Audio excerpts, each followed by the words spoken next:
It's placed in Upper Michigan, and in several rural areas of the country, instead of mailing people the questionnaire you probably got at your home, we pay people to drop off the questionnaire right at the doorstep. And they're in these little plastic bags with a door hanger on it. So one of our staff members was driving in the Upper Peninsula on a dirt road. She had a map with a map spot on it trying to find the structure.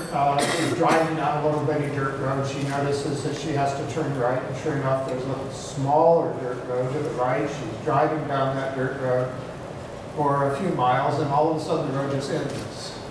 There's nothing in front of her except pine forest. And then in front of the car, she sees a little trail going into the woods. So she picks up her enumerator's bag, and she's walking in this trail in the woods. There's nothing in front of her. And finally, way in the distance, in a clearing, she sees a small log cabin. So she takes out her plastic bag. Her heart is racing because she has fulfilled her job to become a government. She's walking up to the front door, and there on the front door is the 2000 census. So I tell that story, especially to rural folks, to get across. This is my answer to Congress when they say, "Why does it cost so much?" I'm happy to be here with you for a lot of different reasons. One is to, and I think you should classify what I'm going to say as really as your opportunity to access data. So everything I'm going to show you, all the pictures and the charts and so on, you could get yourself or your staff can get, and you can drill even further than I'm going to show you. I'm going to start out saying one thing that's very important, that you know this already. Definitions really matter. This word rural has no definition that is agreed upon, I believe. You could disabuse me of that belief, but I haven't seen one.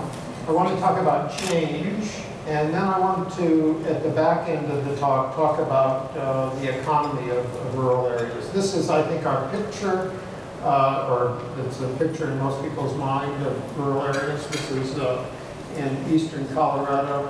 But we also know this is a growing picture. This is east of Denver, where what was formerly rural is changing.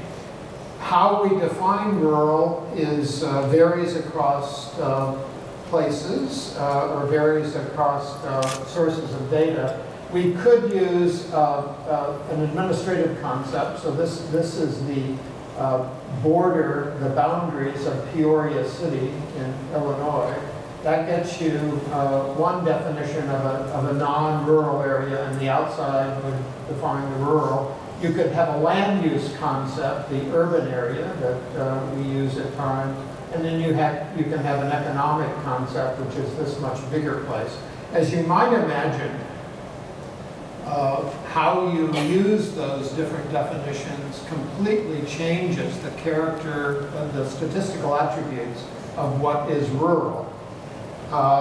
I will be using throughout my talk a definition that essentially says those areas that are absent any urban cluster of 2,500 people or more will be rural. But I urge you, when you're looking at data on rural America, to look at the footnotes. It matters here because you're going to get different impressions of issues and problems.